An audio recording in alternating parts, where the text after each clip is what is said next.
The Chrysanthemums by John Steinbeck. The high grey flannel fog of winter closed off the Salinas Valley from the sky and from all the rest of the world. On every side it sat like a lid on the mountains and made of the great valley a closed pot. On the broad level land floor the gang ploughs bit deep and left the black earth shining like metal where the shares had cut. On the foothill ranches across the Salinas River, the yellow stubble fields seemed to be bathed in pale, cold sunshine, but there was no sunshine in the valley now in December. The thick willow scrub along the river flamed with sharp and positive yellow leaves. It was a time of quiet and of waiting. The air was cold and tender. A light wind blew up from the southwest, so that the farmers were mildly hopeful of a good rain before long, but fog and rain did not go together. Across the river, on Henry Allen's foothill ranch, there was little work to be done, for the hay was cut and stored, and the orchards were ploughed up to receive the rain deeply when it should come. The cattle on the higher slopes were becoming shaggy and rough-coated. Elisa Allen, working in her flower garden, looked down across the yard and saw Henry, her husband, talking to two men in business suits. The three of them stood by the tractor shed, each man with one foot on the side of the little Fordson. They smoked cigarettes and studied the machine as they talked. Elisa watched them for a moment and then went back to her work. She was 35. Her face was lean and strong and her eyes were as clear as water. Her figure looked blocked and heavy in her gardening costume, a man's black hat pulled low down over her eyes, clodhopper shoes, a figured print dress almost completely covered by a big corduroy apron with 4 big pockets to hold the snips, the trowel and scratcher, the seeds and the knife she worked with. She wore heavy leather gloves to protect her hands while she worked. She was cutting down the old year's chrysanthemum stalks with a pair of short and powerful scissors. She looked down toward the men by the tractor shed now and then. Her face was eager and mature and handsome. Even her work with the scissors was over-eager, over-powerful. The chrysanthemum stems seemed too small and easy for her energy. She brushed a cloud of hair out of her eyes with the back of her glove and left a smudge of earth on her cheek in doing it. Behind her stood the neat, white farmhouse with red geraniums close banked around it as high as the windows. It was a hard, swept-looking little house with hard polished windows and a clean mud mat on the front steps. Elisa cast another glance toward the tractor shed. The strangers were getting into their Ford coupe. She took off a glove and put her strong fingers down into the forest of new green chrysanthemum sprouts that were growing around the old roots. She spread the leaves and looked down among the close-growing stems. No aphids were there, no sowbugs or snails or cutworms. Her terrier fingers destroyed such pests before they could get started. Elisa started at the sound of her husband's voice. He had come near quietly, and he leaned over the wire fence that protected her flower garden from cattle and dogs and chickens. "At it again," he said. "You've got a strong new crop coming." Elisa straightened her back and pulled on the gardening glove again. "Yes, they'll be strong this coming year." In her tone and on her face there was a little smugness. "You've got a gift with things," Henry observed. "Some of those yellow chrysanthemums you had this year were 10 inches across. I wish you'd work out in the orchard and raise some apples that big." Her eyes sharpened. "Maybe I could do it too.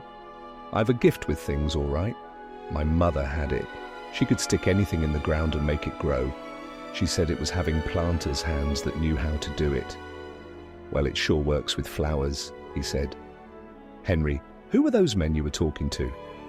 "Why, sure, that's what I came to tell you. They were from the Western Meat Company. I sold those 30 head of 3-year-old steers. Got nearly my own price, too." "Good," she said. "Good for you. And I thought," he continued, I thought how it's Saturday afternoon, and we might go into Salinas for dinner at a restaurant, and then to a picture show to celebrate, you see." "Good," she repeated. "Oh yes, that will be good." Henry put on his joking tone.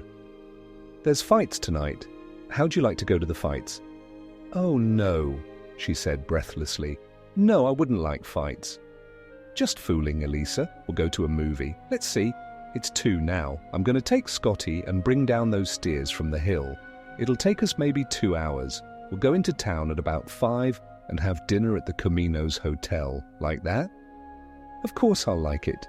It's good to eat away from home." "All right then, I'll go get up a couple of horses," she said. "I'll have plenty of time to transplant some of these sets, I guess."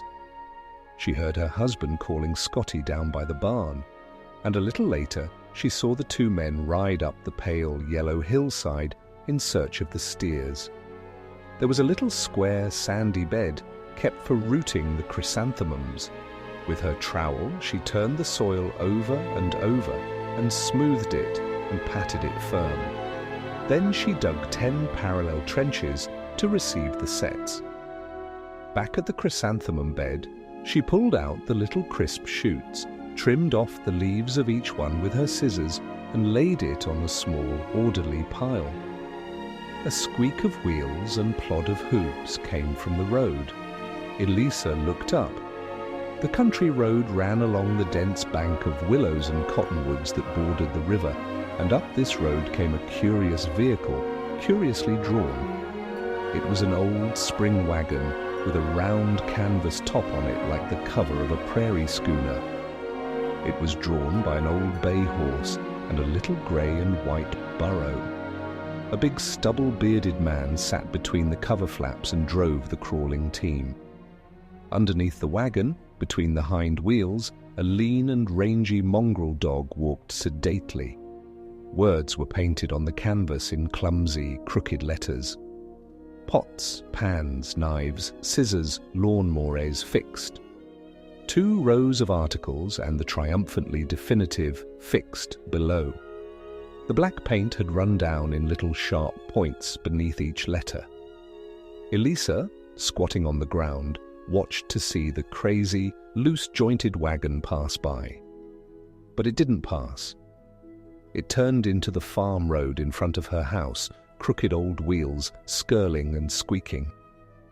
The rangy dog darted from between the wheels and ran ahead. Instantly the 2 ranch shepherds flew out at him. Then all 3 stopped, and with stiff and quivering tails, with taut, straight legs, with ambassadorial dignity, they slowly circled, sniffing daintily. The caravan pulled up to Elisa's wire fence and stopped. Now the newcomer dog, feeling outnumbered, lowered his tail and retired under the wagon with raised hackles and bared teeth. The man on the wagon seat called out, "That's a bad dog in a fight when he gets started." Elisa laughed. "I see he is. How soon does he generally get started?" The man caught up her laughter and echoed it heartily. "Sometimes not for weeks and weeks," he said. He climbed stiffly down over the wheel.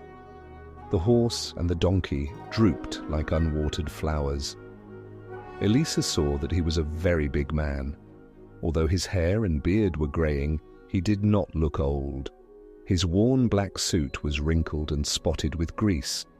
The laughter had disappeared from his face and eyes the moment his laughing voice ceased. His eyes were dark, and they were full of the brooding that gets in the eyes of teamsters and of sailors. The calloused hands he rested on the wire fence were cracked, and every crack was a black line. He took off his battered hat. "I'm off my general road, ma'am," he said. "Does this dirt road cut over across the river to the Los Angeles highway?" Elisa stood up and shoved the thick scissors in her apron pocket. "Well, yes, it does, but it winds around and then fords the river.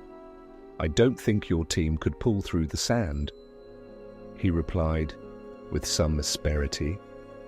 "It might surprise you what them beasts can pull through." "When they get started?" she asked. He smiled for a second. "Yes. when they get started. "Well," said Elisa, "I think you'll save time if you go back to the Salinas Road and pick up the highway there." He drew a big finger down the chicken wire and made it sing.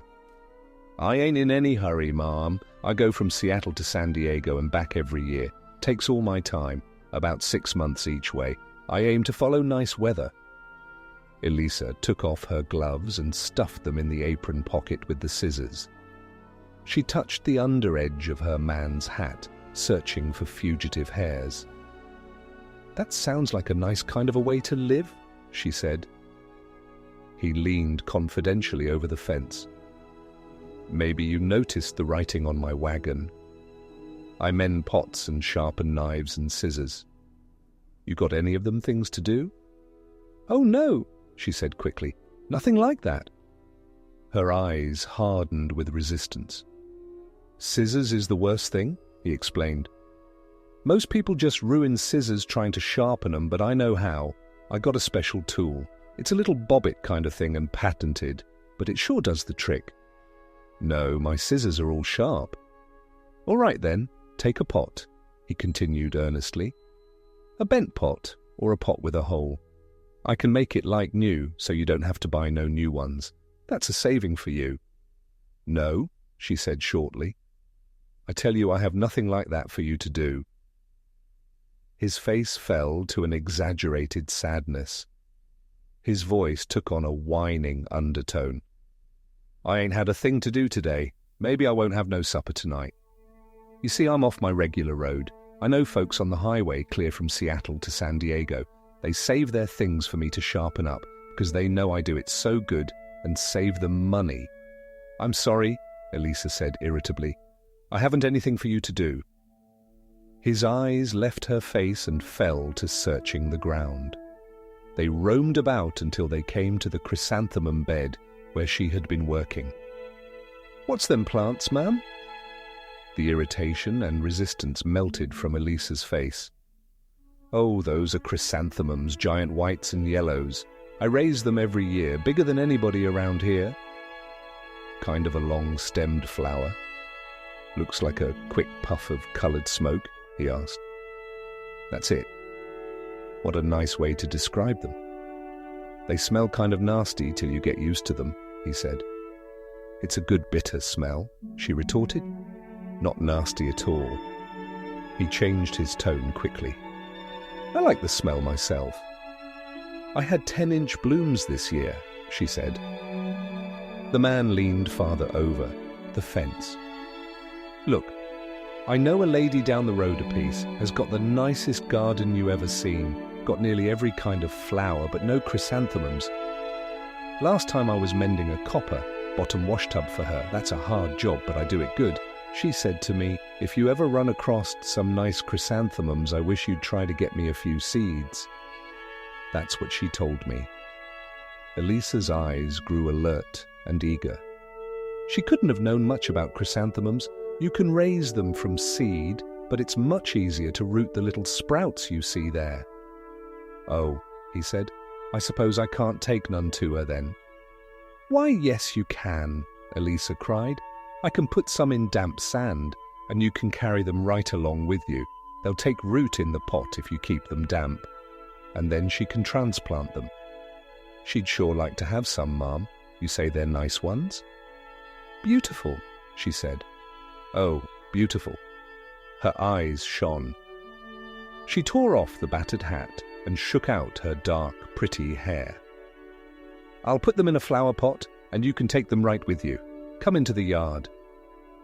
While the man came through the picket fence, Elisa ran excitedly along the geranium-bordered path to the back of the house, and she returned carrying a big red flower pot. The gloves were forgotten now.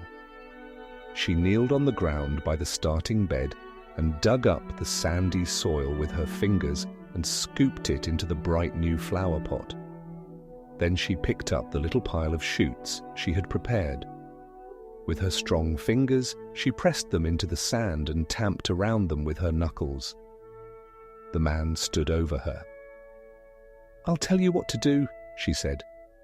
"You remember, so you can tell the lady." Yes, I'll try to remember. Well, look, these will take root in about a month. Then she must set them out, about a foot apart, in good rich earth like this, see? She lifted a handful of dark soil for him to look at. They'll grow fast and tall. Now remember this. In July, tell her to cut them down about 8 inches from the ground. Before they bloom? He asked. Yes, before they bloom. Her face was tight with eagerness. They'll grow right up again. About the last of September, the buds will start. She stopped and seemed perplexed. It's the budding that takes the most care, she said hesitantly. I don't know how to tell you. She looked deep into his eyes, searchingly. Her mouth opened a little, and she seemed to be listening. I'll try to tell you, she said. Did you ever hear of planting hands? Can't say I have, ma'am. Well, I can only tell you what it feels like. It's when you're picking off the buds you don't want. Everything goes right down into your fingertips. You watch your fingers work. They do it themselves. You can feel how it is. They pick and pick the buds. They never make a mistake. They're with the plant. Do you see? Your fingers and the plant. You can feel that right up your arm. They know. They never make a mistake. You can feel it.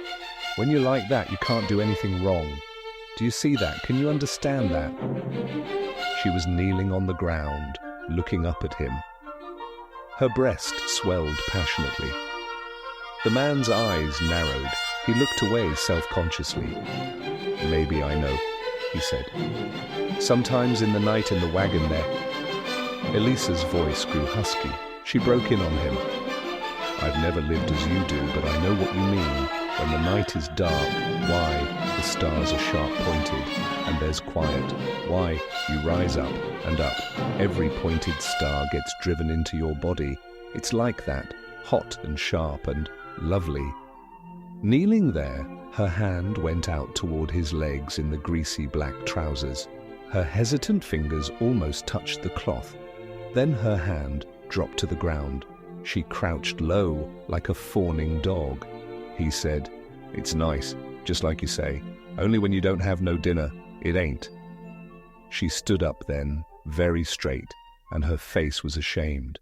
She held the flower pot out to him and placed it gently in his arms. Here, put it in your wagon, on the seat, where you can watch it. Maybe I can find something for you to do. At the back of the house, she dug in the can pile and found 2 old and battered aluminum saucepans. She carried them back and gave them to him. Here, maybe you can fix these.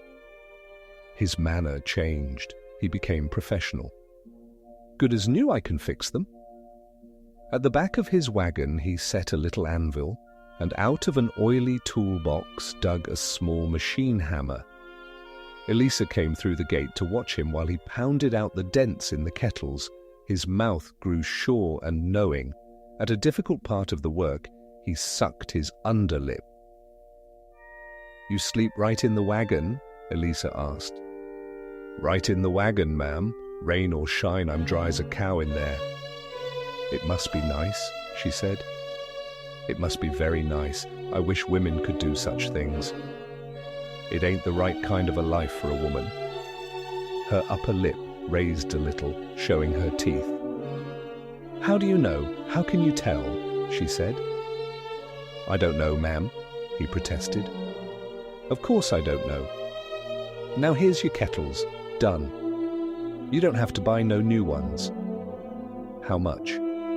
Oh, 50 cents will do. I keep my prices down and my work. Good.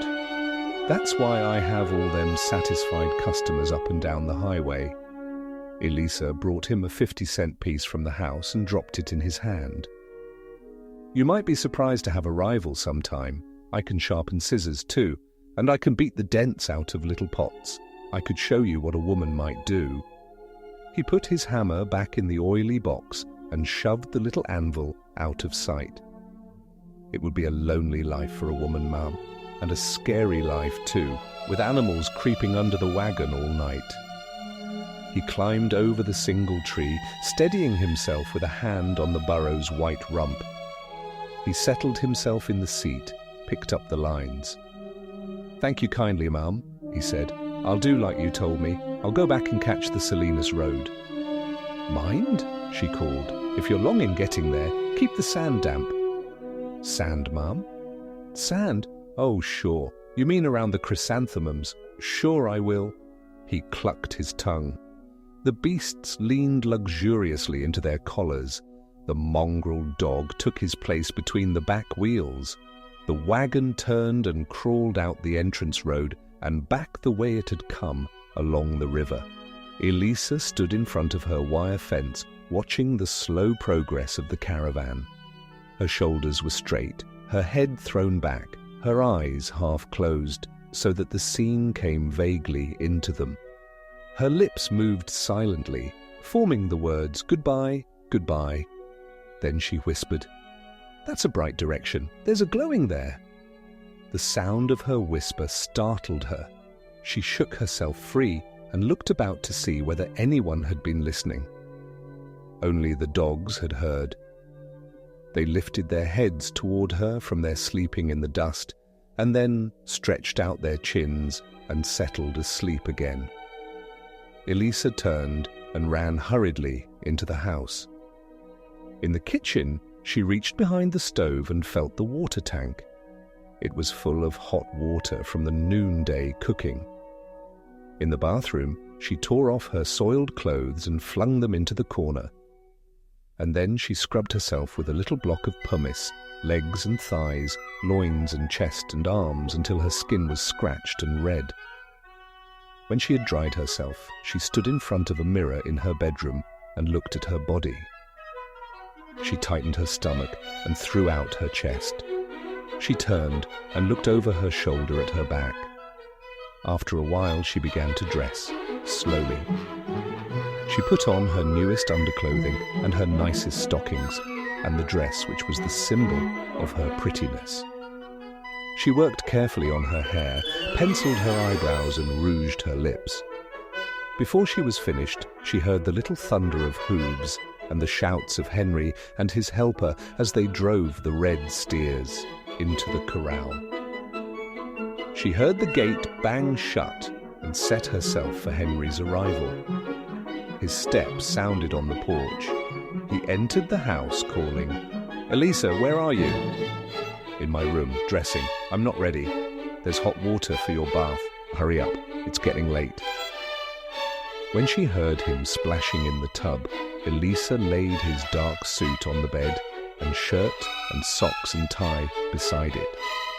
She stood his polished shoes on the floor beside the bed. Then she went to the porch and sat primly and stiffly down. She looked toward the river road, where the willow line was still yellow with frosted leaves, so that under the high grey fog they seemed a thin band of sunshine. This was the only colour in the grey afternoon. She sat unmoving for a long time. Her eyes blinked rarely. Henry came banging out of the door, shoving his tie inside his vest as he came. Elisa stiffened and her face grew tight. Henry stopped short and looked at her. Why, Elisa, you look so nice." "Nice? You think I look nice? What do you mean by nice?" Henry blundered on. "I don't know. I mean, you look different, strong and happy." "I am strong. Yes, strong. What do you mean strong?"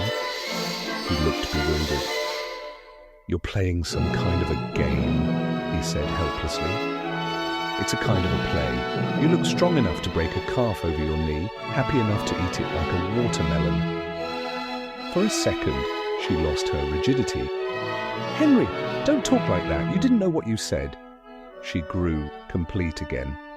"I'm strong," she boasted. "I never knew before how strong."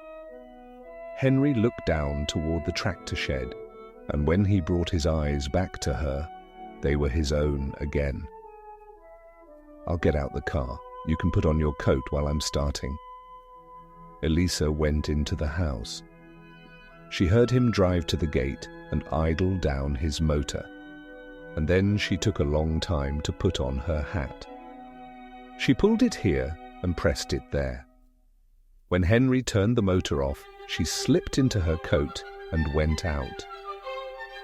The little roadster bounced along on the dirt road by the river, raising the birds and driving the rabbits into the brush. 2 cranes flapped heavily over the willow line and dropped into the riverbed. Far ahead on the road, Elisa saw a dark speck. She knew. She tried not to look as they passed it, but her eyes would not obey. She whispered to herself sadly. He might have thrown them off the road. That wouldn't have been much trouble, not very much. But he kept the pot, she explained. He had to keep the pot. That's why he couldn't get them off the road. The roadster turned a bend, and she saw the caravan ahead.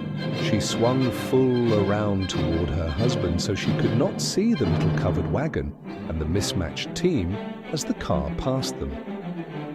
In a moment, it was over. The thing was done. She did not look back. She said loudly, to be heard above the motor, "It will be good tonight, a good dinner." "Now you're changed again," Henry complained. He took one hand from the wheel and patted her knee. "I ought to take you in to dinner oftener. It would be good for both of us. We get so heavy out on the ranch." "Henry," she asked, "could we have wine at dinner?" "Sure we could. Say, that will be fine." She was silent for a while. Then she said, "Henry, at those prize fights, do the men hurt each other very much?" "Sometimes a little, not often." "Why?" "Well, I've read how they break noses and blood runs down their chests. I've read how the fighting gloves get heavy and soggy with blood." He looked around at her. "What's the matter, Elisa? I didn't know you read things like that." He brought the car to a stop, then turned to the right over the Salinas River Bridge. "Do any women ever go to the fights?" she asked. "Oh, sure, some." "What's the matter, Elisa? Do you want to go?" "I don't think you'd like it, but I'll take you if you really want to go." She relaxed limply in the seat. "Oh, no, I don't want to go. I'm sure I don't." Her face was turned away from him. "It will be enough if we can have wine. It will be plenty." She turned up her coat collar so he could not see that she was crying weakly, like an old woman.